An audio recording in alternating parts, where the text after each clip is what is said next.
fikih itu seperti kata ulama-ulama masyayikh itu seperti roda depan fikih itu, Pak. Jadi dia mengarahkan ibadah kita seperti roda depan di mobil atau di motor. Nah, sedangkan iman itu seperti roda belakang. Jadi di mobil itu ada penggeraknya, ada pengarahnya. Di motor juga gitu, ada penggeraknya, ada pengarahnya. Ada roda belakang bisa jalan, ada roda depan bisa menghindari hal-hal yang tidak diinginkan, nabrak, jatuh, apa segala macam. Nah, sekarang kita sebelum masuk ke dalam fikih atau pengarahan, itu yang lebih penting justru adalah gerak dulu, Pak. Bagus fikihnya, tapi nggak punya iman, nggak gerak, gitu ya, nggak bisa jalan, gitu. Tapi ada orang misalnya penggeraknya kuat ya, imannya kuat, cuma fikihnya belum matang atau belum punya roda depannya, nggak ada, paling nggak bisa jalan dulu, Pak, walaupun nabrak-nabrak. Nah, jadi keduanya tetap harus ada ya Pak ya, penggeraknya ada Bu, penggeraknya ada, dan pengarahnya juga ada, pengendalinya juga harus ada. Nah, kalau Bapak Ibu kita ini banyak ya, santri wabil khusus juga sama, belajar fikih saja tapi tidak meningkatkan iman, maka yang nggak gerak, amalnya kurang, tahu doang hukum tapi ngamalin mantep gitu ya, ngamalin mah enggak. Nah, gimana hukum sholat, syarat-syarat sholat berjamaah? Wah, hafal benar. Oh, harus imamnya itu laki-laki, harus di belakang imam, harus macam-macam disebutkan lah gitu ya, syurutul qudwah. Wah, syarat-syarat. Waalaikumsalam warahmatullahi wabarakatuh. Nah, syarat-syarat sholat berjamaah, tapi berjamaah mah enggak ya. Ini kan sama aja bohong atau kalau belajar syarat sah doang tapi berjamaahnya aja enggak. Nah, makanya ini penggerak itu justru Pak lebih penting, penggerak itu. Sebab baginda Nabi itu memupuk imannya para sahabat itu lama. Jadi belajar hukum hakam ataupun juga aturan-aturan itu setelah banyaknya, itu setelah di Madinah. Makanya salah satu ciri-ciri membedakan surat Makkiyah dengan Madaniyah itu dilihat dari kandungannya. Jadi kalau kandungannya itu banyak isi hukum hakam, oh ini ciri-ciri Madaniyah, ini turunnya setelah hijrah. Tapi kalau banyak tentang iman-iman, apalagi cerita-cerita tentang para nabi, oh ini Makkiyah, ini cerita-cerita umat-umat terdahulu, ini Makkiyah, ini salah satu ciri-cirinya. Karena memang Nabi itu memperbaiki imannya dulu, sehingga turun fikih itu mudah, orang udah amal, gitu ya ceritanya ya. Nah, makanya penting ini, salah satu memupuk iman adalah dengan hadis-hadis fadhail. Makanya kalau ngaji fikih itu jangan semata fikih, tapi harus dilandasi dulu awalnya dengan fadhail, keutamaan dari amalan itu sendiri. Hadis-hadisnya, ayat Qur'annya itu untuk nambah iman tuh maksudnya. Bapak mau bicara fikih ekonomi syariat, itu nggak bakal ngefek bagi orang yang nggak mau ngikut syariat toh. Ngapain ngomongin fikih ekonomi syariat kepada orang yang nggak yakin bahwa rezeki itu di tangan Allah, yang lebih penting itu barokahnya, rezeki itu akan dipertanggungjawabkan di hari kiamat, hisab. Itu baru bisa kita bicara fikih ekonomi syariah. Tapi yang nggak yakin itu nggak ngepek, kalau bahasanya orang Betawi itu nggak ngepek, pakai p kan? Ngerti ya? Nah, maka lebih penting imannya dulu. Ini penting ini, yarfa'illahu alladhina amanu walladzina utul ilma darajat. Jadi yang Allah angkat itu yang punya iman dulu, dikasih ilmu, baru diangkat derajatnya tinggi. Bukan hanya ilmu doang, ini kadang dipotong-potong dalil. Ini dipakai untuk para ustadz, wa para kiai, wa para santri, hanya ilmunya doang. Padahal enggak, Allah bilang enggak cuma ilmu doang, tapi iman dulu malah sebelum ilmu. Nah, bahkan di dalam riwayat Sayyidina Abdullah bin Umar radhiyallahu anhuma, itu beliau bilang Rasulullah sallallahu alaihi wasallam itu mengajarkan, mentalkinkan kami ayat Quran itu tiap hari 10 rata-rata. 10 ayat aja. Jadi ngajinya tuh 10 ayat aja. Nah, terus kami ini diajarkan, kami itu diberikan utinal imana qoblal Quran. Kami diberikan iman dulu, pelajaran tentang iman, yakin kepada akhirat, yakin dengan Allah sebelum ngaji Quran. Sebelum belajar lafaz Qurannya, imannya dulu yang lebih penting. Terus ini komentar beliau ya, bukan komentar saya. Dalam surat Baihaqi kalau saya nggak salah. Kata beliau, hari itu maksudnya beliau masih hidup, zaman tabi'in. Kalian tuh belajar Quran sebelum iman, sehingga lancar baca Qurannya, tapi nggak bagus amalannya, tapi nggak yakinnya nggak sampai. Nah ini. Makanya kemarin saya sempat ngobrol sama beberapa murid-murid lulus ya, alumni yang jadi ustadz. Bisa nggak kita ini bikin kurikulum seperti kurikulum sahabat? Jadi belajar tahfiz itu gimana, tahfiz ini seperti sahabat. Jadi kalau sahabat itu ada 10 ayat doang, tapi mereka pahami itu ayat. Jadi mereka ngapal lafaznya, tapi juga pahamlah paling tidak apa yang mereka baca tuh paham gitu kan. Nah itu kalau dihitung-hitung 10 ayat Pak Bu, saya kemarin ngitung tuh, berarti kalau 6 ribuan kan, dibagi 10 kan berarti 600-an. Katakanlah sampai 700 lah. 700 hari. Kalau 700 hari berapa tahun? 1 tahun 350 kan? Itu 2 tahun. Kalau full tiap hari ditalkin 10 ayat. Hanya 10 ayat aja. Jadi ayat ini dulu hafalin. Jadi hafiz 2 tahun selesai. Tapi kandungannya paham gitu loh maksud saya ini. Nah tapi nggak mungkin kan belajar tuh terus tiap hari nggak ada liburan kan, nggak mungkin kan. Nah makanya paling nggak 3 tahun lah cukup bisa. Nah itu maksudnya ini. Cuma belum saya susun aja gitu ayatnya gimana biar pas, kemudian pembelajarannya itu pengennya ke arah sana nanti kalau saya punya pondok, amin. Ya, Bapak nggak usah daftar dulu ya. Pondoknya belum ada masalahnya ya. Jadi begitulah Pak kira-kira ya. Jadi yang lebih penting itu Bapak Ibu adalah imannya dulu, gerak dulu, sholat dulu, baru pahamkan fikih sholat.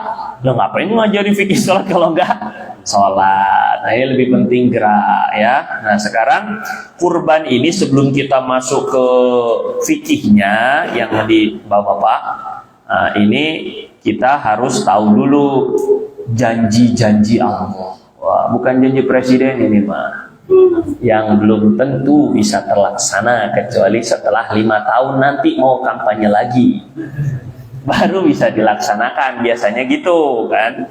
Nah sekarang Allah Subhanahu Wa Taala ini kata Allah Subhanahu Wa Taala, la yanalallaha luhumuha wala dima'uha walaki yanaluhut taqwa minkum. Tidaklah sampai kepada Allah darah dan daging hewan yang kalian korban, bukan itu. Tapi yang Allah lihat itu, yang akan dapat ridhonya Allah, takwanya kalian. Mau apa enggak? Itu dulu. Jangan jawab. Mau apa enggak dulu? untuk sampai kepada derajat takwa. Menjalankan perintah Allahnya itu yang besar, Pak. Sebenarnya, Ibu. Jadi kalau sudah bicara takwa, wa may yattaqillaha yaj'al lahu makhraja, nanti masalahnya diberi solusi. Warzuqhu min haitsu la yahtasib, rezekinya nggak pakai ngira-ngira, nggak pakai dihitung-hitung, nggak pakai disangka-sangka. Ya, nukaffir anhu sayyiati, kami hapuskan dosa-dosanya. Pokoknya kalau udah takwa itu ya ja'al lakum furqana wa may yattaqillaha yaj'al lakum furqana. Allah bikin bisa ngebedain mana yang benar, mana yang salah. Itu kalau orang takwa tuh gitu. Belum lagi bersama Allah. Innallaha ma'al ladzina taqaw wa hum muhsinun. Allah bersama orang-orang yang takwa. Jadi kita ini untuk sampai ke takwa salah satunya melalui kurban. Yang kedua, Allah bilang inna a'tainakal. Allah tuh udah banyak banget ngasih nikmat kamu. Terus gimana caranya ya Allah ini kalau udah banyak nikmat kayak gini, ini terus gimana cara balesnya?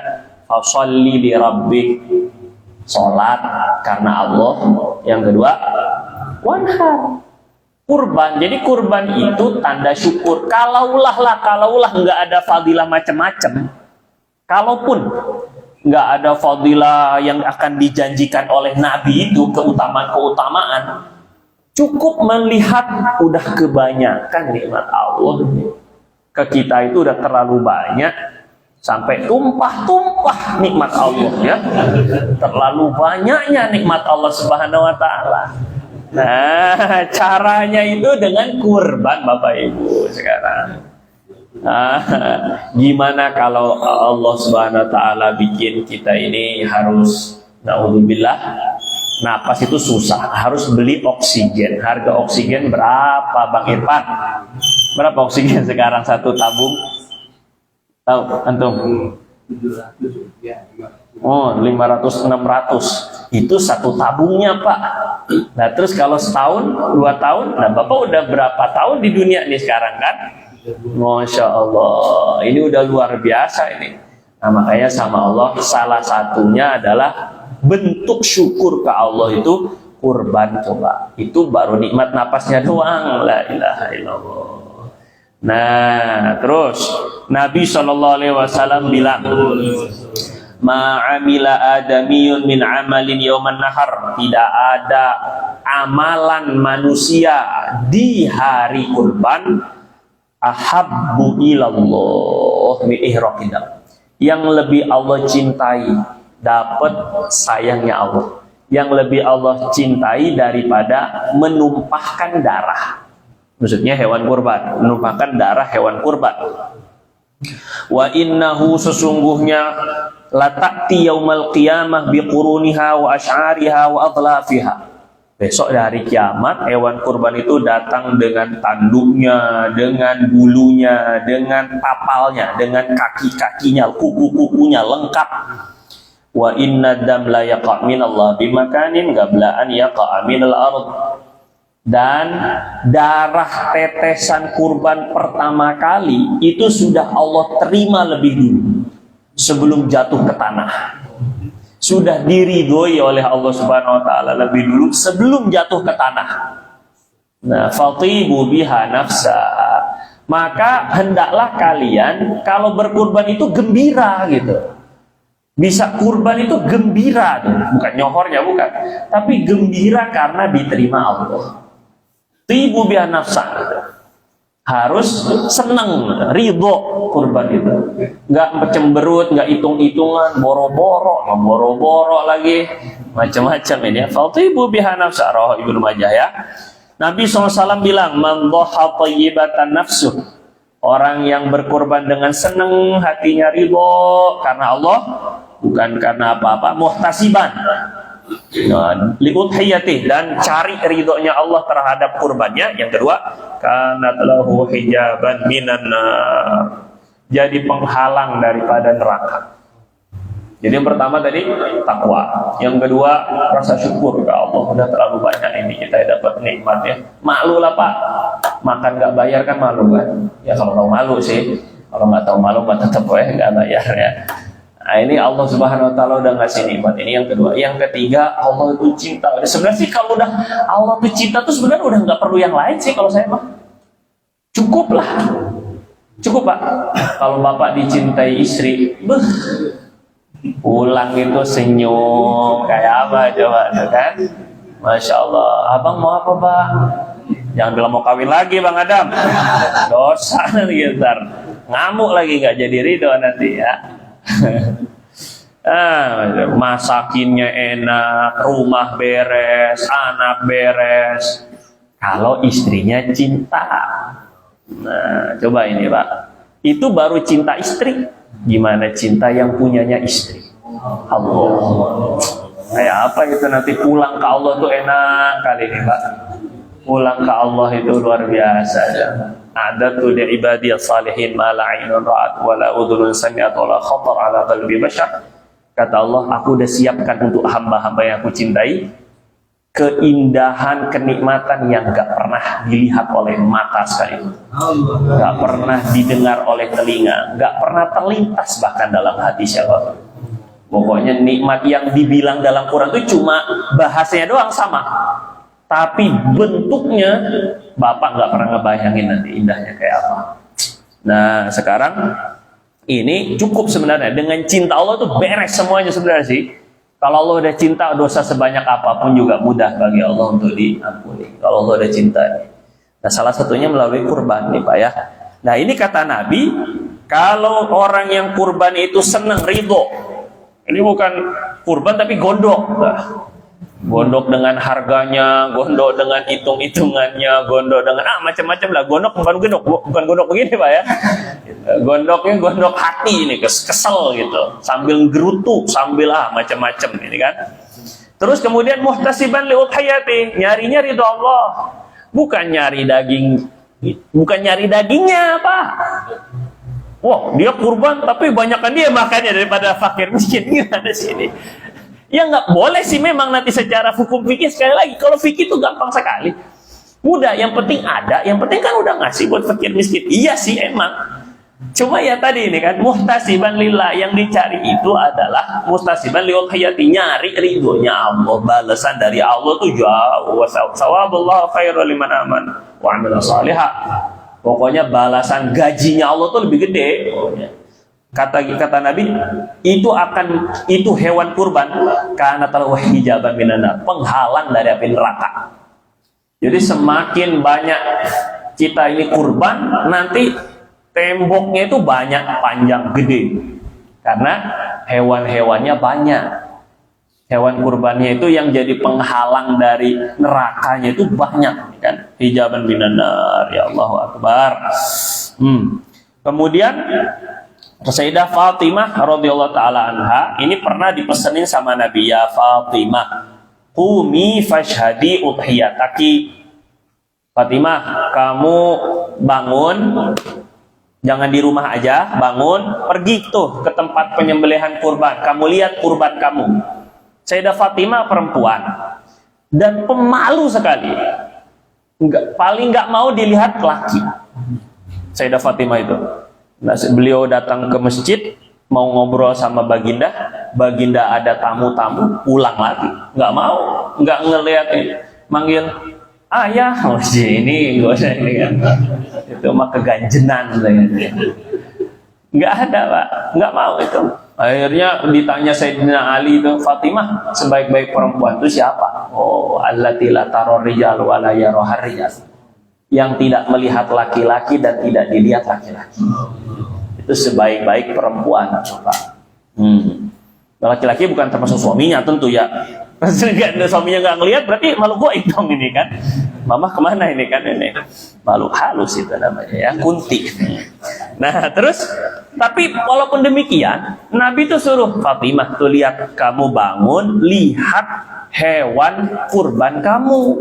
Fa inna laki bi awwali qatratin taqturu min damiha maghfiratan lidzan bi kulli dzanbin. Karena setiap kamu lihat tetesan darahnya, dan ini sunnah nanti bagi orang yang berkurban itu sunnah ngelihat pemotongannya. Kata Nabi itu setiap tetesan darahnya, di awal tetesan darahnya, semua dosa kamu udah diampuni Allah.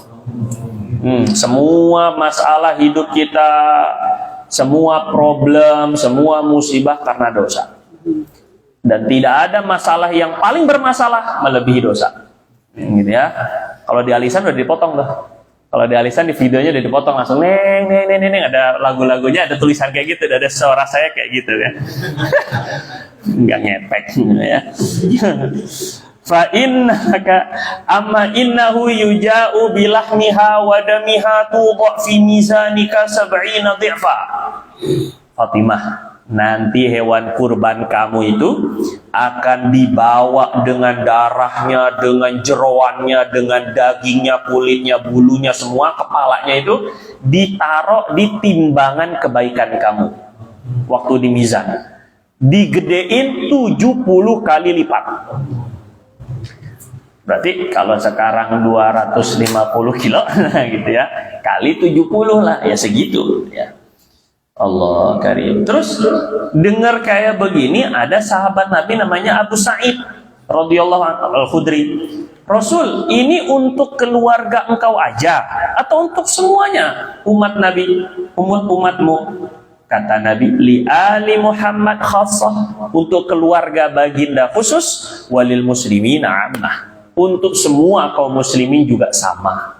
Jadi nggak dibedakan kalau keluarga ahlul bait itu dapat segitu, kalau umat tuh enggak, tetap sama. Jadi penghalang dari nerakanya iya, menghapus dosa iya, memberatkan timbangan juga iya. Ada riwayat yang walaupun dhaif sih nggak masalah ya. Ahsinu dohayakum fa innaha matayakum. Perbaiki kalian punya hewan kurban karena nanti itu adalah tunggangan kalian pada hari kiamat. Nah, kita hari ini kita mengusahakan minimal motor, minimal gojek, biar punya tunggangan, apalagi mobil. Maka bagaimana ini buat tunggangan kita besok ke surganya Allah Subhanahu Wa Taala. Ini perlu diimani Pak, bukan didengar. Ya, makanya bagaimanapun kemarin masih ada yang tanya, Pak Haji ada nggak Pak Haji Amal? Nggak datang ya. Nah ini semoga sih suara ini disampaikan ke seluruh umat. Ya maksudnya bahwa saya sering ulang-ulang. Sebenarnya masih ada yang tanya, memang boleh Bib kurban itu berhutang? Karena saya buka cicilan. Bukan saya sebenarnya sih abang, saya mah juga ikut nyicil, saya juga nyicil gitu ya. Nah terus ya saya bilang sama seperti dulu-dulu saya sering kasih tahu ke bapak. Kalau urusan dunia aja boleh ngutang, masa untuk urusan akhirat nggak boleh ngutang? Allah. Kalau urusan dunia aja berani nyicil, masa ya akhirat nggak berani, Bapak, gitu kan? Nah, jadi baginda Nabi itu memang untuk urusan ibadah beliau memaksakan diri. Intinya mah Nabi sholat tahajud sampai bengkak-bengkak, itu maksain diri. Nabi puasa sampai nggak buka nyambung sama hari berikutnya, namanya wisol, nggak sahur nggak buka, tapi khusus buat Nabi doang. Itu pasti memaksakan diri Pak. Nabi dakwah sampai ditimpukin orang, sampai diusir, mau dibunuh, apa nggak memaksakan diri itu? Kan mestinya ya udahlah, orang nggak masuk surga salah lu. Mestinya kan gitu aja kan. Kalau misalnya sekali, 2 kali kan cukup kan Pak. Ini sampai 13 tahun di Mekah. Kalau nggak dikatakan maksakan diri kayak apa coba? Para sahabat ninggalin keluarga buat jihad fisabilillah. Kalau nggak dikatakan maksakan diri coba? Itu mereka semua maksain diri dalam ibadah.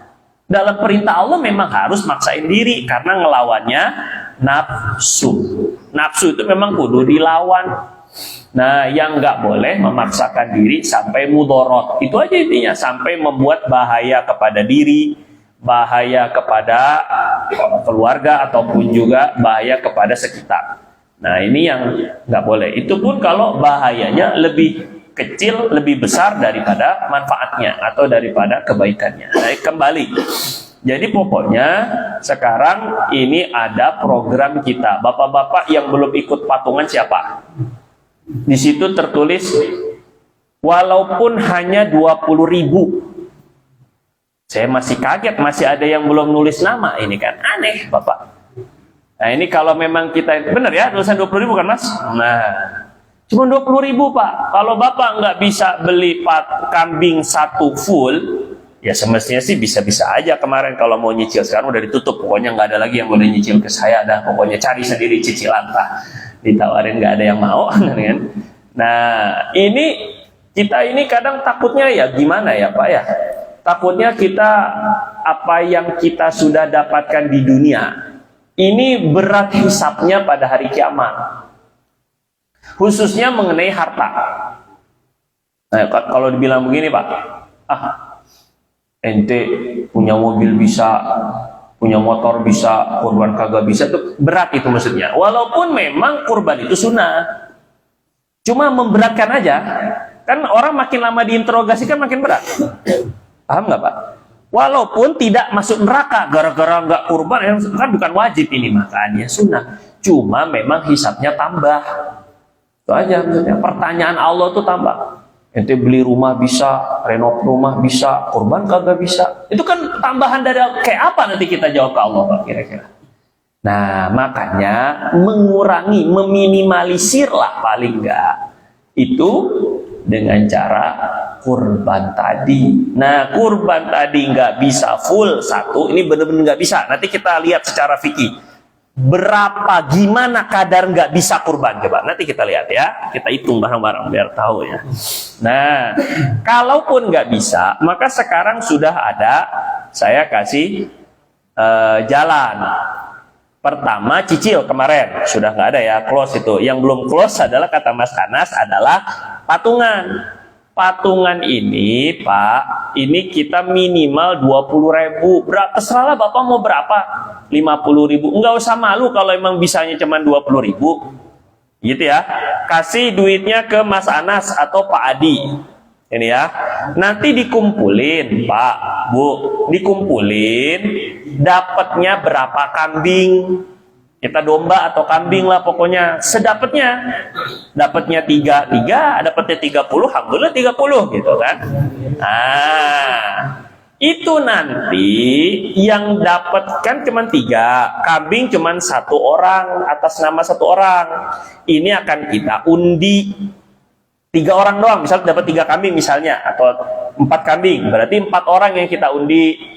Yang kemarin-kemarin udah dapat, Mas Sugi ya, nggak udah dapat ya, nah udah nggak boleh lagi, enak bener dia lagi ya, nah gitu kan, DL gitu kan, dia lagi gitu kan. Nah ini nggak dapat, jadi kita akan hadiahkan kepada yang dapat undian. Ini bukan judi. Awas Bapak ya, fatwa macam-macam tak ini ya. Judi itu namanya, pala lu judi kan. Ini hadiah. Enggak juga enggak apa-apa. Nanti yang 4 orang ini saya kasih arahan. Kapan diundinya Mas Anas? Tanggal 12 Juni. Bapak diingat nih, catat nih undiannya nih. Ini diundi itu 12 Juni. Tapi siapapun yang dapat, Pak, dia akan mendoakan pahalanya juga buat bapak-bapak yang ada disebut namanya di sana. Gitu ceritanya ya. Jadi setidaknya kita tetap dapat pahala kurban, ada sumbangsi, usahalah. Allah yang penting kan dalam ibadah itu semua kan yang dilihat itu Allah maunya, Pak, bukan mampunya. Yang Allah lihat itu adalah hatinya dulu. Maunya dulu, mau nggak? Mau ibadah nggak? Lah kita ini nanti di dalam surga, amin, itu selama-lamanya, bukan karena mampunya. Orang kita nggak bisa ibadah selama-lamanya, nggak bisa. Bapak cuma ibadah paling berapa puluh tahun, Ibu paling ibadah berapa puluh tahun. Kenapa di surga sampai selama-lamanya? Kholidina fi abada. Karena mau. Saya, ya Allah, kalau engkau hidupkan selama-lamanya, saya mau ibadah terus selama-lamanya. Karena mau itulah, niat itulah, sehingga di surga selama-lamanya. Orang kafir kenapa selama-lamanya di neraka, padahal kafirnya cuma berapa puluh tahun? Karena mau. Karena dia mau itulah, pokoknya kalau dia hidup terus, akan mau kafir terus. Makanya di neraka selama-lamanya, semua karena maunya. Ya gitu maksudnya. Ya namanya ibadah tuh yang Allah lihat maunya dulu. Sekarang kalau nggak mau jangan berlandaskan tidak mampu. Memang tidak mau, maka tidak mampu. Wah, saya kadang-kadang kita ini malu Pak sama orang-orang yang cacat bisa ke masjid. Ada videonya. Yang cacat bisa hafaz Quran. Ada juga. Allah perlihatkanlah itu. Untuk ngejedodin kepala kita tuh maksudnya. Ente yang punya mata nggak bisa hafal Quran, nggak bisa baca Quran malah kadang-kadang. Ini yang buta aja bisa hafal Quran. Nah itu maksudnya Allah tuh pengen ngeliatin itu maksudnya. Yang dilihat tuh bukan mampunya Pak, maunya. Saya punya murid Pak, agak-agak ya, kalau kita sebut ini idiot. Nggak nyambung pisan Pak. Kalau ngajar tuh ya udahlah, barokahnya aja lah ente ikut ngaji tuh di pondok di sana di Malaysia. Tapi bisa hafal Al-Muluk, Pak. Kenapa? Karena tiap hari baca. Dia dengar tiap hari Al-Muluk, dia hafal. Waqiah dia hafal. Karena emang amalan santri tiap malam. Dan dia udah berapa tahun di pondok tuh. Sampai bapaknya udahlah dia ibadah di pondok juga udah alhamdulillah. Nah gitu maksudnya. Nggak dituntut harus punya nilai apa segala macam. Dah di pondok udah seneng dah. Udah seneng bapaknya juga. Ada yang sampai begitu Pak. Artinya semua juga karena mau, bukan karena mampu Pak. Semua juga. Banyak cerita-cerita orang haji umroh, bukan karena mampu. Bukan karena mampu. Tapi karena penting ini mau. Allah lihat dulu. Di hati kita ada mau apa enggak. Itu paling penting. Nah sekarang menunjukkan maunya itu tadi. Alternatif inilah. Bapak mampu cash. Bapak mampu nyicil. Bapak nggak mampu juga minimal ini patungan. Mau apa nggak mau? Mau apa nggak mau? Takbir. Nah gitu. Allah lihat sekarang ya. Allah dengar. Allah saksikan ini. Bukan Bapak ngomong maunya bukan depan saya, depan Allah. Nah, Insya Allah ini lagi dilihatin Allah Bapak ini sekarang ini. Lagi didengar Allah ini. Nah, Bapak Ibu ini ya mau katanya. Kita cuma minimal 20.000. La ilaha illallah. Sekarang rokoknya aja udah lebih mahal dari 20.000 sekarang. La ilaha illallah. Hisapnya berat itu. Karena hisapnya berat.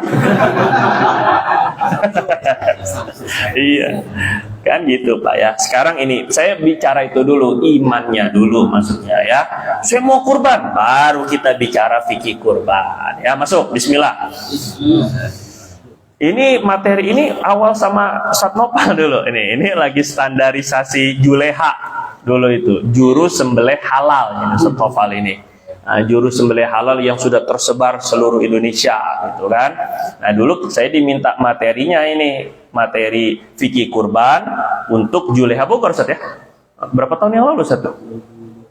2020, udah berapa waktu saya masih muda kayaknya nih ya. Ininya apa materinya ini dulu sama persis itu pertama kali ketemu sama Ustadz Nopal. Fikih kurban hukumnya gimana? Pertama, hukumnya memang sunnah muakkadah, sunnah sangat dianjurkan. Nah ini hukum asalnya. Kenapa sangat dianjurkan? Karena Nabi sampai kesel ada orang yang mampu nggak mau kurban nggak usah sholat. Sampai begitu Nabi itu, nggak usah sholat di musola kan, maksudnya nggak usah sholat id ente. Aneh ogah deket sama ente, seolah-olah bahasa kasar ya maaf ya. Aneh nggak mau bareng sama ente, dan nggak usah sholat kalian. Man kana lahu zadun amalun falam yudahi fala yaqrabanna musallana. Nggak usah deket-deket, nggak usah aminin doa aneh, nggak usah. Sampai Nabi itu begitu tuh sholat. Gimana kalau Nabi ngomong kayak gini di hari kiamat? Nah, makanya walau bagaimana juga sunnahnya muakkadah. Iya emang sunnah sih emang. Bapak nggak dosa menurut mazhab Syafi'i, mazhab Hanafi nanti bapak dosa karena wajib. Mazhab Hanafi itu wajib bagi orang yang mampu, Pak. Dosa itu. Nah, makanya ini coba kita ini introspeksi kita ini masing-masing ya, Pak ya. Sunnah muakkadah. Hukum asalnya begitu. Kemudian bisa jadi wajib. Kalau dua, ya satu ketika ada ta'yin. Apa itu ta'yin? Menyatakan ngomong hewan ini adalah kurban saya, atau kata-kata saya pasti akan berkurban dengan hewan ini. Itu namanya Ta'yin, bukan nazar, bukan. Ketika orang yang punya hewan ngomong kayak gitu, ini hewan pasti akan saya sembelih untuk kurban. Ini hewan kurban saya secara pasti. Maksudnya dia menyatakan keharusan kurban pakai hewan itu, nggak boleh pakai hewan yang lain. Kalau cuma sekedar ditanya orang, Pak itu melihara kambing, iya buat korban, itu mah bukan ta'yin, tetap jadi sunnah, cuma jawab doang itu mah. Tapi kalau dia menyatakan dengan statement yang memastikan saya pasti kurban pakai hewan ini menentukan hewan kurban itu untuk kurban secara pasti, sama dengan mewajibkan kurban. Nanti kurbannya jadi wajib. Kalau wajib nggak boleh makan yang punya, ya. Tapi pahalanya jadi 70. Pahalanya jadi 70. Atau yang kedua, kurban itu jadi wajib kalau dinazar. Ya, saya nazar gitu misalnya. Ini contoh aja. Saya nazar kurban ini, saya nazar berkurban. Selesai tahun ini. Nanti ketika mau nanti niatnya pas lagi niatnya baru saya niat berkurban wajib atau sebagaimana yang dinazarkan. Jadi intinya ada dua, kurban itu wajib, satu ketika ditentukan secara pasti namanya ta'yin, yang kedua ketika dinazarkan. Berikutnya, siapa orang yang dituntut untuk berkurban? Tadi dituntut itu hukumnya sunnah, mazhab kita. Mazhab Hanafi wajib, bukan fardu. Jadi kalau dalam mazhab Hanafi itu ada perbedaan istilah. Ada namanya fardu, ada yang namanya wajib. Kalau fardu itu kalau dia diingkari murtad.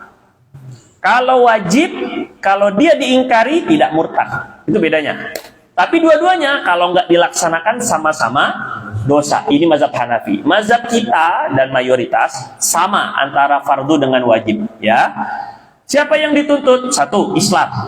Bapak Ibu Islam? Alhamdulillah ya. Yang kedua balik. Bapak Ibu udah balik? Alhamdulillah. Kita cek semuanya ya. 3. Berakal.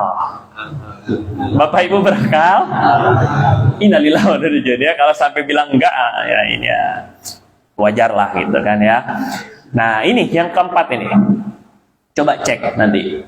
Memiliki harta yang melebihi dari keperluan pokok diri dan orang yang wajib dinafkahi pada hari Idul Adha dan 3 hari tasyrik. Hanya itu.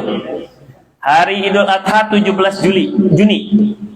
Hari tasyriknya sampai 18, 19, 20. 17 sampai 20 nanti Bapak Ibu lihat. Keperluan pokok punya harta berapa? Keperluan pokok itu apa aja di 4 hari itu? Makan, itu udah pasti. Ya, kalau memang waktunya bayar rumah itu udah pasti. Kalau yang bayar sewa rumah ataupun cicilan rumah berikutnya itu belum wajib. Hidup juga belum tentu. Nah, ini yang penting yang 4 hari tadi nih, ya. Yang pokok itu rumahnya. Apalagi, Pak? Pakaian emang mau beli baju baru wajib? Hah? Apa coba ini? Hah? Nggak ada lagi kan? Paling utama ini kan? Hah? Bayar hutang kalau yang sudah jatuh tempo. Itu pun sebenarnya kalau dalam mazhab kita nggak dihitung utang mah. Sama kayak zakat. Orang punya utang menggunung, tapi dia punya harta yang sampai nisab, tetap wajib bayar zakat. Mazhab kita begitu, nggak ngelihat utang. Jadi utang tuh nggak dianggap kebutuhan pokok, itu nggak, keperluan pokok, bukan. Ya, 4 hari doang. Kita hitung sekarang. Bapak makan sehari semalam berapa satu orang? 2 juta. Ya, itu makannya makan orang ya. Berapa Pak sehari semalam Pak? Sekali makan deh, normalnya berapa? Padang 15.000. 10 lah itu ya. 10 tuh udah Masya Allah tuh ya. 15 dah Pak, dah sama kerupuk nahnya. Udah manis. Nah, 15 itu satu orang. Kalau 15.000 Bu Pak. Sekarang Bapak dengan orang yang ditanggung. Oh, saya cara ngitungnya begitu, cara ngitungnya. Misalnya ya, beras, lauk, itu sudah terpenuhi apa belum? Air, itu keperluan pokok namanya. Keperluan pokok ya. Bukan kuota. Bapak nggak punya kuota nggak mati. Jadi bukan keperluan pokok ini, nggak dihitung, jangan salah ini ya. Nah, jadi itu dihitung, Bapak. 15.000 satu orang. Berarti kalau 4 orang, ini kan keluarga berencana kan ceritanya kan, anaknya cuma 2. Nah, jadinya berempat. Berarti 60.000 satu hari ya. 60 kali 4 hari berapa? 240.000. Oh, 3 kali. Berarti dikali 3 lagi. Berapa? 750.000. Nggak sampai malah ya. 250.000 kali 3. 750. Itu juga kalau makannya 3 kali sehari. Padahal dalam syarat bid'ah. Makan 3 kali sehari. Nggak beneran. Jadi pernah ditanya. Hubabah siapa? Istri Habib Umar itu pernah ditanya. Kok nggak pernah ada cerita para sahabat sarapan ataupun katanya itu, nah, kata beliau, nah katanya di zaman mereka itu sarapan itu bid'ah katanya gitu. Gitulah kan. Jadi makan 3 kali itu nggak wajib sebenarnya. Bapak bisa hidup dengan makan berapa kali sehari? Katakan oke lah, saya mau mengakui bid'ah bapak-bapak dan bid'ah saya juga ya. Makan 3 kali sehari, Rohman 5 kali. Jadi maknanya 750.000 lah 4 hari. Masa iya 4 hari 750.000? Kayaknya enggak ada kayaknya ya. Penghasilan juga cuma 100.000 sehari. Masa iya sehari 750.000? Tapi oke lah. 750.000 itu keperluan pokok. Ini kalau dihitungnya per makan dan beli semua makannya, kan? Nah, 750.000 itu ada lebihnya nggak? Kalau ketika hari tasyrik itu Bapak punya uang 750.000, terus kemudian lebihnya bisa beli 1 ekor kambing yang sudah cukup syarat, maksudnya berapa, 2,5 juta misalnya, atau 3 juta misal, berarti 3.750.000 Bapak dituntut untuk kurban. Jadi yang punya tabungan 3.750.000 nanti ketika Idul Adha dan hari tasyrik kena tuntutannya. Coba ini kan. Jadi jangan bilang boro-boro, karena dilihatnya nanti, bukan sekarang. Sekarang Bapak nggak punya duit, tapi nanti baru gajian. Nah, kena. Ayo, gimana coba?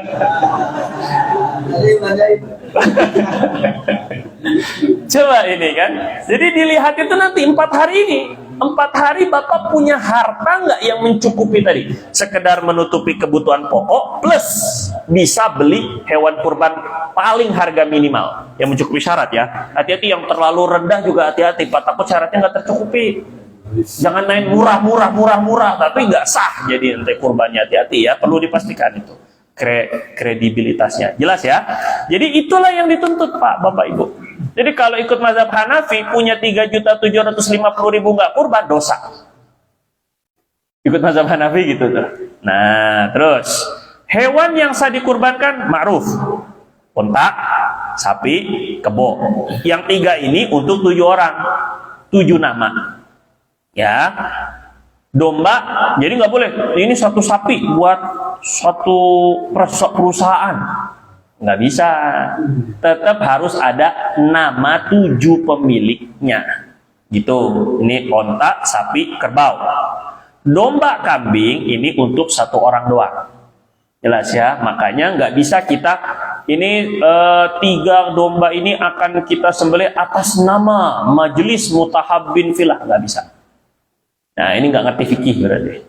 Nah, harus tetap ada namanya. Oh, siapa pemiliknya ini? Gitu ya.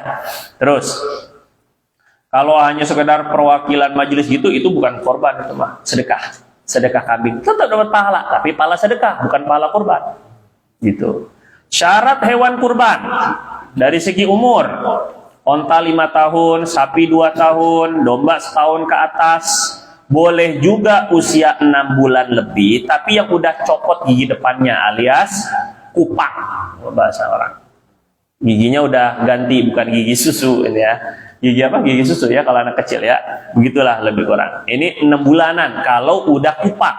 Tapi kalau 6 bulan 8 bulan belum kupang, belum sah. Ya, 1 tahun minimal lah. Cari yang setahun lah kalau domba. Pastiin. Cuman kan ini kan sudah kejujuran dari si pedagang masalahnya.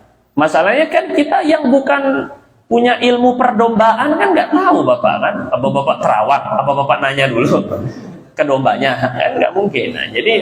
Nah, maknanya ini betul-betul kejujuran mereka-mereka. Aduh, ya Allah Akbar.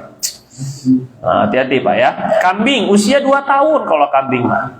Nggak bisa kurang dari 2 tahun. Yang boleh 6 bulan itu domba. Itu pun kalau kupak. Kalau kambing memang harus 2 tahun. Nah ini sekarang ini. Jadi jangan ini doang dia. Ya berlindunglah sama Allah daripada penipuan-penipuan jual beli ini sekarang ini. Ya Allah karim. Yang kedua itu dari segi umur ya. Selamat dari aib. Ya, ini gambarannya aib yang gimana? Apakah gara-gara dia ini bau terus jadi aib? Ya, namanya domba mah bau pengus gimana juga ya. Itu bukan aib yang menggugurkan kesahan, tapi yang biasanya mengurangi daging. Pokoknya aib yang pada umumnya mengurangi daging itu akan mencederai kesahan kurban. Tapi sah buat sedekah nggak masalah, buat kurban yang nggak sah. Dan ini juga jadi syarat akikah. Sama, akikah kurban syarat hewannya sama ya. Contohnya, gimana aib yang mengurangi daging? Terlalu kurus sampai sum-sum tulangnya habis, maksudnya gemeteran, nggak bisa berdiri, saking kurusnya. Itu dia, Masya Allah. Kalau Taufik udah siap ya, Fik? Siap berkurban, bukan dikorbankan ini ya. Masya Allah. Yang kedua, pincang. Pincang yang terlalu tampak. Gimana taunya? Jadi kata ulama, pincang yang sangat kelihatan. Kalau pincangnya sengkleh dikit, itu nggak masalah. Tapi pincang yang terlalu kelihatan pincangnya, ini yang nggak sah. Gimana taunya? Taunya dilihat kalau dia jalan bareng sama teman-temannya, ketinggalan jauh. Nah, itu namanya pincang yang terlalu kelihatan. Paham ya? Tapi kalau dia masih bisa nyusul rombongannya, berarti ini pincang sedikit. Kadang-kadang diturunin dari truknya ataupun lagi ditariknya ternyata ini. Tapi kalau patah, wah ini mah bukan pincang lagi, udah patah. Wah. Urut dulu ke Cimande. Biar nyambung ya. Sakit yang sangat tampak. Nah, ini yang sampai nggak sulit untuk bergerak. Sakit yang ketampak banget. Tapi kalau cuma pilek-pilek dikit kan biasanya suka ngeliat kan Pak? Pilek-pilek dikit itu mah mungkin virus atau apalah gitu ya. Mungkin cuma karena alergi dia. Alergi debu misalnya. Nah ini kalau hanya dikit nggak masalah. Tapi kalau kelihatan banget sampai loyo, lemes, disuruh jalan juga nggak jalan-jalan. Nah ini sakit yang kelihatan banget. Rabun yang sangat tampak. Kalau rabunnya sedikit nggak masalah. Rabun tuh yang putih ininya, matanya. Kalau cuman sedikit kan selaput ya. Rabun tuh kan ada kayak katarak ya. Yang kayak model begitunya. Nah itu. Nah, terus taunya dari mana? Apa kacamatanya minus berapa nih kan? Nah, ngelihatnya adalah dari arah jalannya. Kalau arah jalannya nih sering salah, sering kesandung, ini rabunnya parah ini berarti. Nah, kalau buta lebih parah. Rabun aja kalau terlalu parah nggak sah, apalagi buta. Terus terpotong sebagian telinga, hati-hati ngasih nomor. Termasuk kepotongnya keambil sedikit. Kan waktu ngasih anting-anting atau apa namanya? Nomor kan, itu kan dilobangin. Nah, sebenarnya lebih baik jangan dilubangi. Gitu kan, lebih baik dicet kah atau apalah bagaimana di lainnya. Karena ini godaan setan tuh wal ubattikunna adzanal an'am gitu. Di antara godaan iblis itu akan saya pastikan telinga-telinga hewan kurban itu kepotong. Biar kurban mereka nggak sah. Jadi dulu iblis itu udah bersumpah begitu dalam Quran.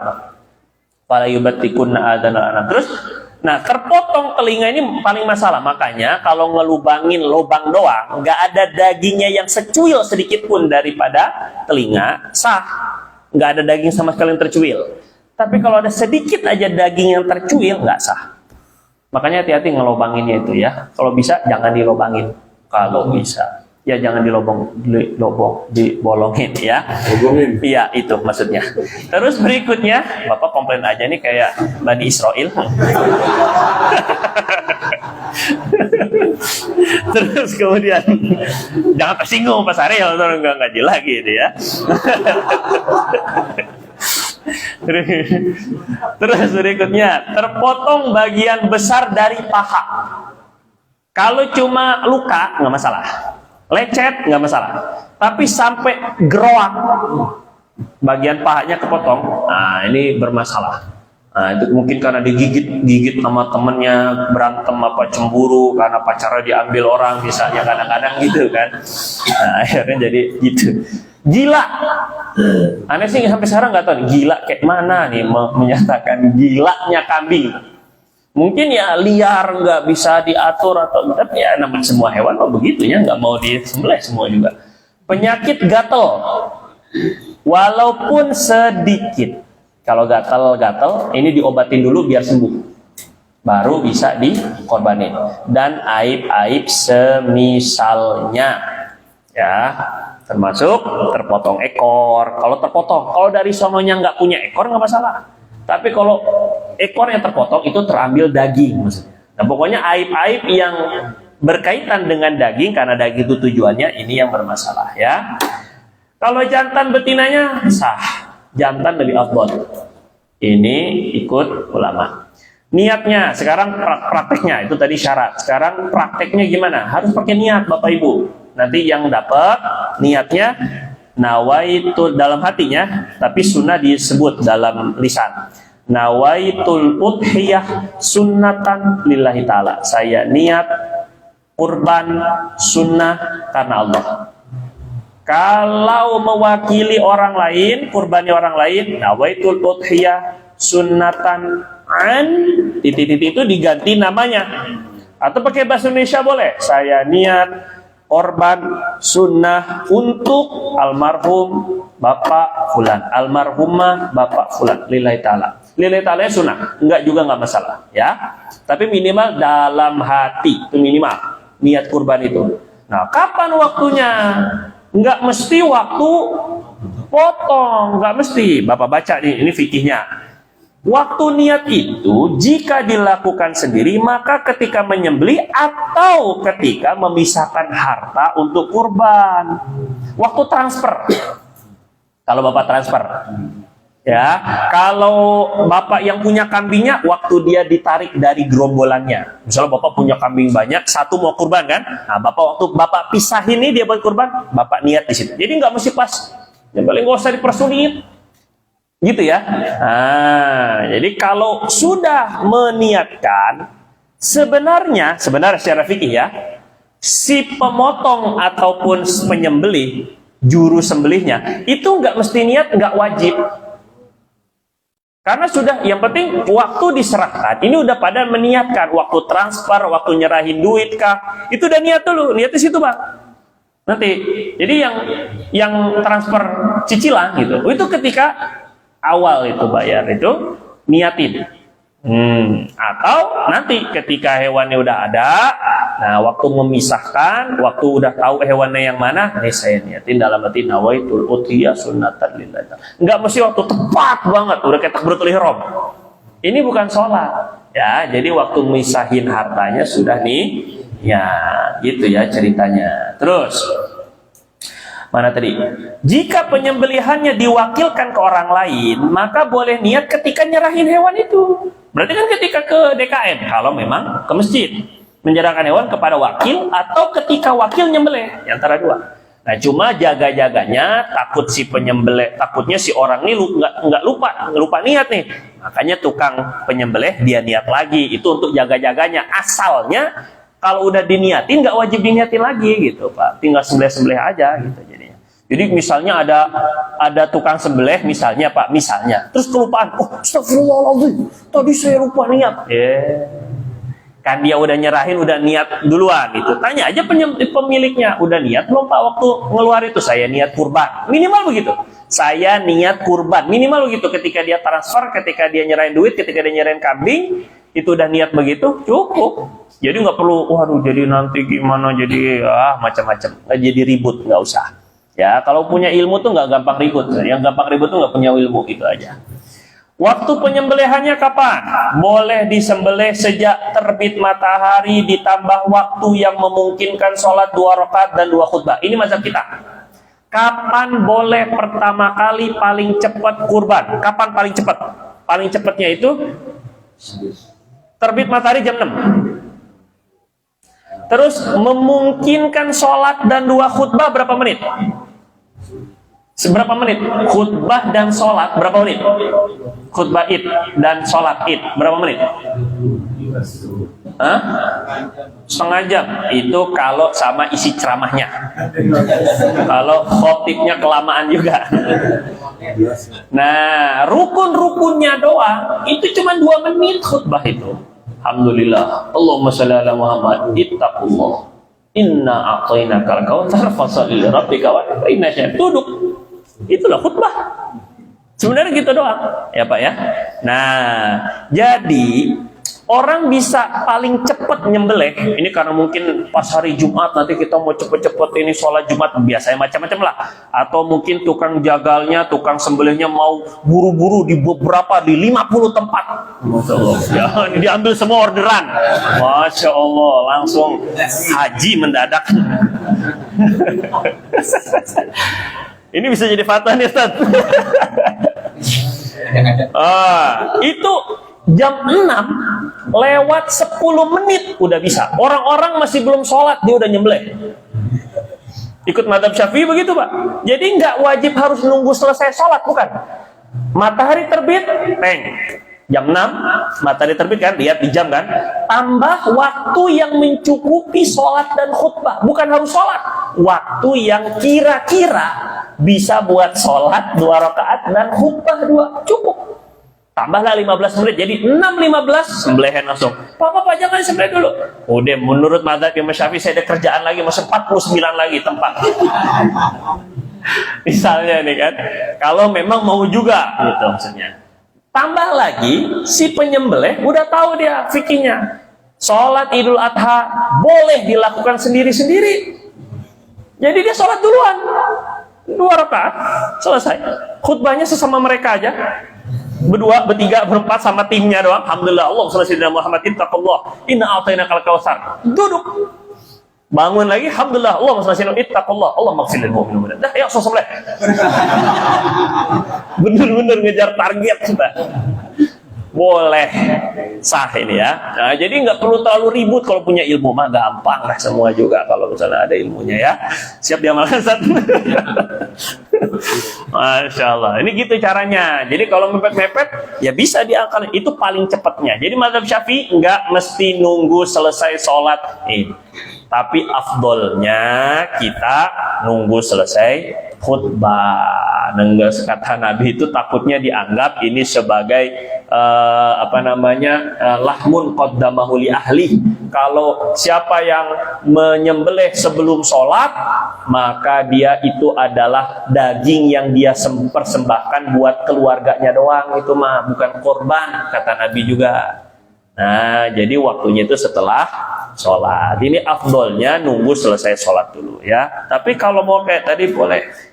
Sampai kapan terakhir boleh disembelihnya? Tenang Pak. Kalau hari pertama Idul Adha, kambing masih mahal. Gitu kan? Hari tasyrik pertama, 2, sampai hari tasyrik ketiga itu udah obral tuh. Karena yang punya kambing, yang punya sapi pada mau balik ke kampung, itu udah harganya turun. Bapak bisa kurban di sana waktu itu, karena waktu penyembelihan itu maksimal sebelum maghrib hari tasyrik terakhir. Jadi tanggal 20, 17, 18, 19, 20 ya. Sebelum 20 azan maghrib sembelih. Pembagian hewan bebas. Nggak mesti harus ketika Idul Adha. Nggak mesti ketika tasyrik, pembagian hewannya itu boleh kapan. Makanya kalau di mana itu dibikin kornetnya? Di mana? Dibikin kornet dulu biar awet. Biar nanti kalau ini bisa distribusikan lagi gitu kalau ada yang memerlukan. Jadi boleh gitu. Sebenarnya sih. Jadi dulu memang di zaman Nabi itu nggak boleh nyimpen hewan kurban lebih dari 3 hari. Setelah itu sama Nabi dihapus hukum ini, mansuh. Karena dulu yang korban dikit, masih dalam keadaan sulit. Jadi kalau masing-masing nyimpen, jadi orang banyak nggak kebagian. Maka sama Nabi disuruh tidak boleh lebih dari 3 hari, harus habis 3 hari. Kan mau nggak mau dia harus bagi-bagi nantinya kan, karena makan sendiri juga nggak kuatan. Jadi akhirnya bagi-bagi.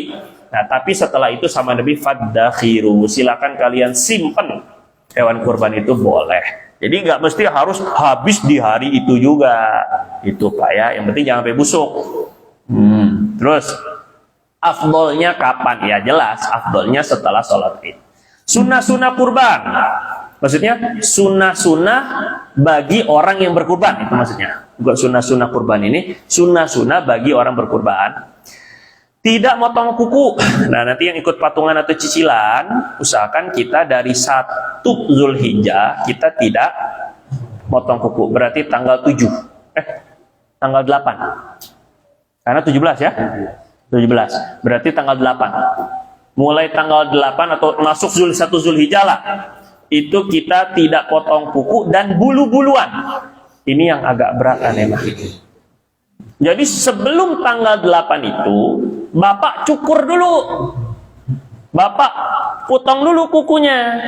Nah, jadi nanti selama 10 hari itu kita tidak potong kuku dan bulu-buluan.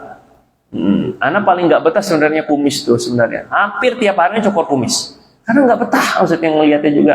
Cuma kalau 10 Zulhijjah ini ya bismillah lah gitu kan. Niat ngamalin sunnah kan. Terus kemudian makanya Bapak ngelihat saya berkumis tebel, ya itu doang maksudnya 1 Zulhijjah nanti.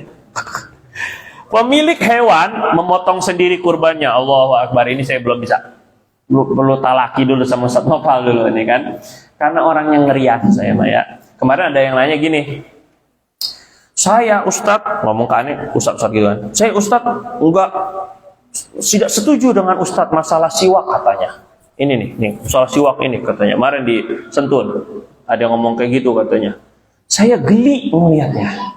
Masa habis pakai terus ada ludah dimasukin lagi? Saya geli. Bapak-bapak yang ngomong. Katanya ini kan.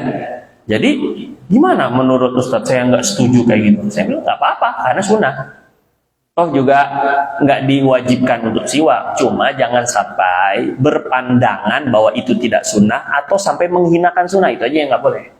Kalau Bapak belum bisa ngamalkan, ya sudah, itu urusan pribadi. Yang penting jangan sampai menghinakan sunnah, itu aja.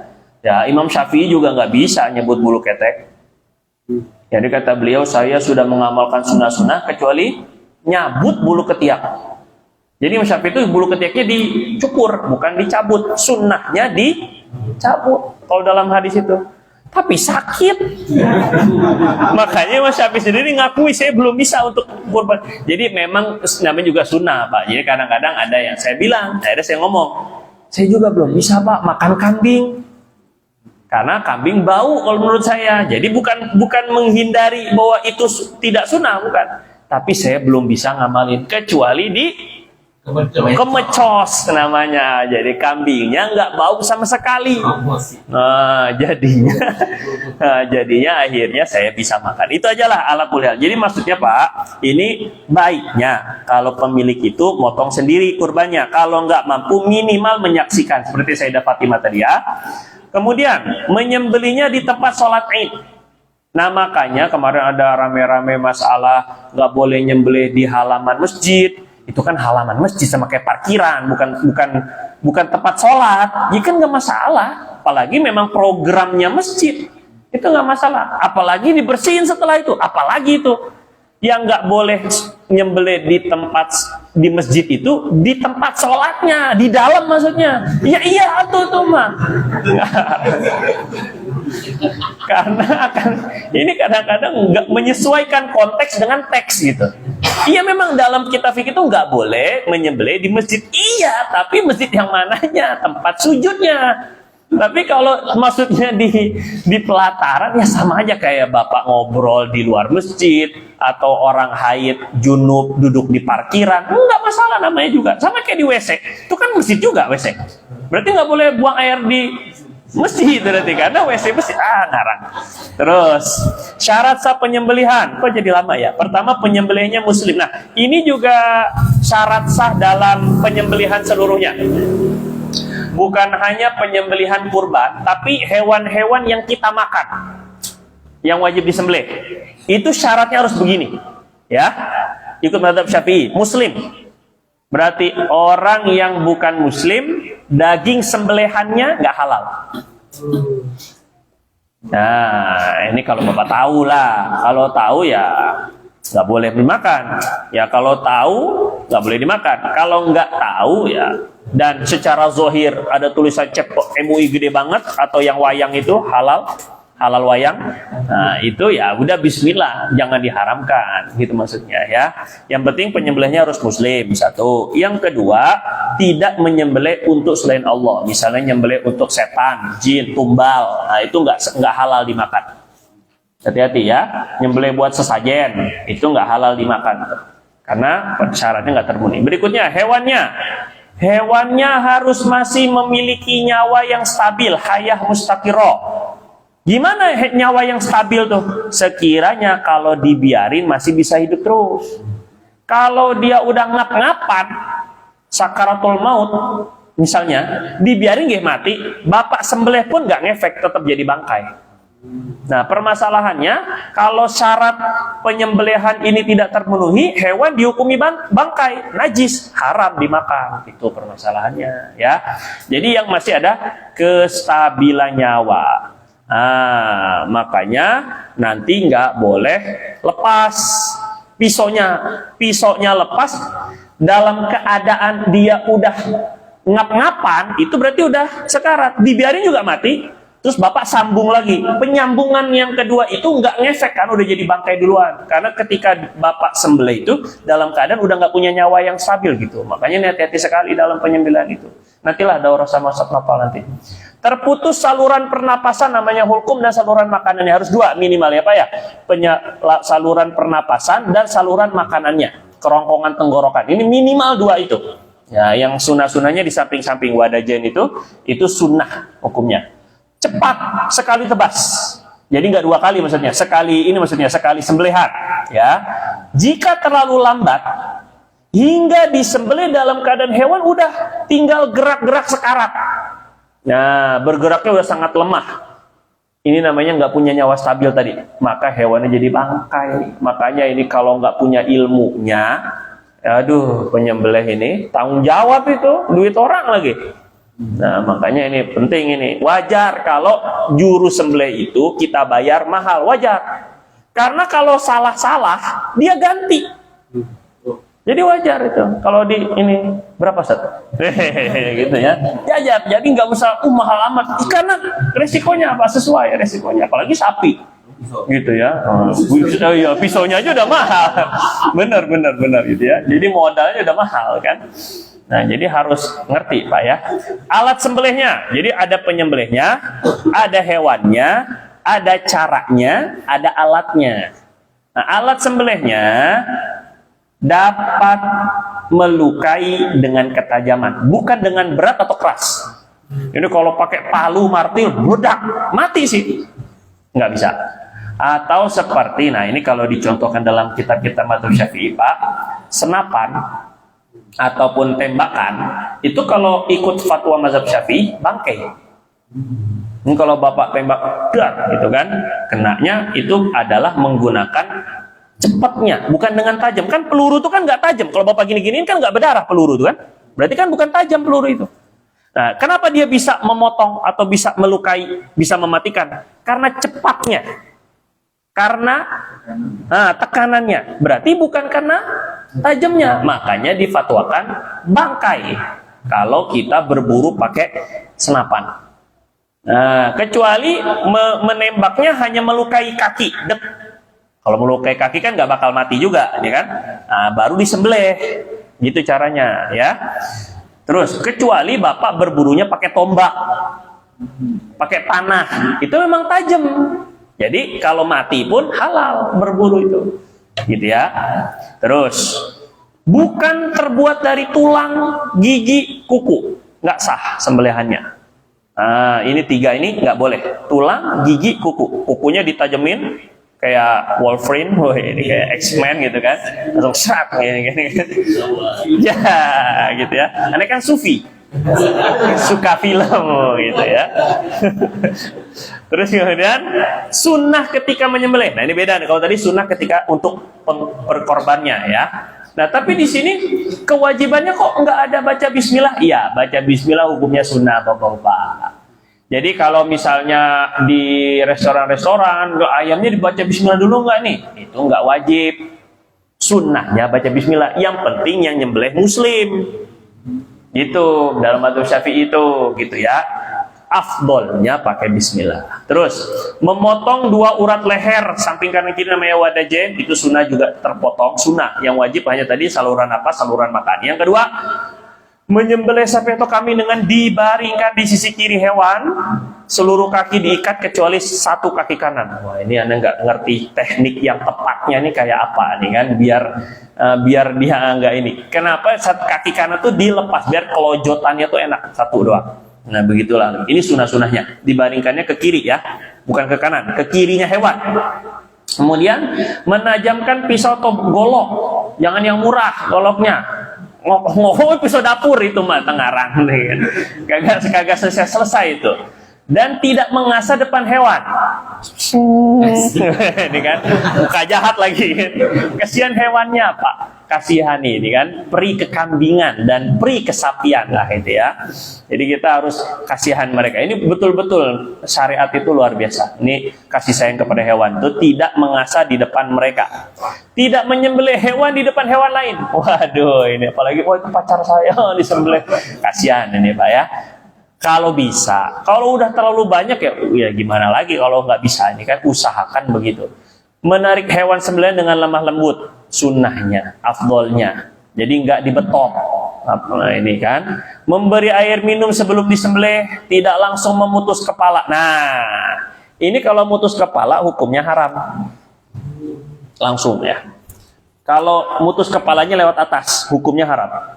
Kalau mutus kepala lewat sini, hukumnya makruh. Bisa dibedain ya. Jadi kemarin tuh ada video entah di mana, motong kambingnya tuh kepala kambingnya disangkutin, ditarik dari belakang, serot disangkutin langsung serot. Jadi penjagalnya itu langsung pakai langsung putus langsung, bro. Tapi dari atas ini itu hukumnya haram, berdosa. Tapi hewannya kalau memang orang muslim, yang hewannya halal. Cuma melakukannya haram karena menyiksa dianggapnya. Kalau dari sini makruh, langsung serap putus, makruh hukumnya ya.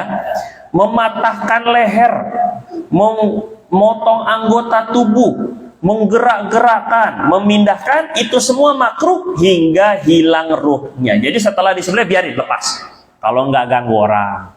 Nah, kalau lari kabur kemana-mana kan, nah ini apa? Itu jelas ada mudarat. Intinya itu sunnahnya dibiarin langsung setelah disembelih, biarin aja dulu langsung ya. Semua itu hukumnya makruh. Menyembelih dengan menghadap kiblat, menghadapkan leher ke arah kiblat, bukan kepalanya, lehernya yang ada kan, kepalanya mah ke atas kan. Membaca Allahu Akbar, Bismillah. Ini kalau nggak ada ininya barisnya ya semoga bisa kebaca juga. Allahu Akbar, Bismillahirrahmanirrahim. Allahu Akbar, Allahu Akbar, Allahu Akbar. Allahumma minka wa ilaika, ya Allah, ini darimu dan untukmu, kembali untukmu.